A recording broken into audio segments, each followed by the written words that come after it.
Easily share photos, videos, and documents quickly on iPhone or Android with Quick Share on your Samsung Galaxy S26, S26 Ultra, or Plus wirelessly and without any cables or extra apps.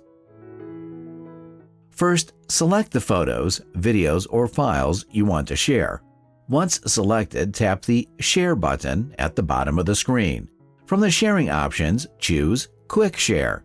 Now, on the receiving Android device, open Quick Share from the Quick Settings panel. Set the device to Receive mode. Once active, its name will appear on your sharing list. Tap the device name, and once they accept the request, your files will transfer instantly. If you're sharing with an iPhone, turn on AirDrop and set it to Everyone for 10 minutes. Then send the file using a compatible sharing option. The transfer will start once they accept it. Now, sharing files is no longer slow or complicated. Hope this helps. Thanks for your time.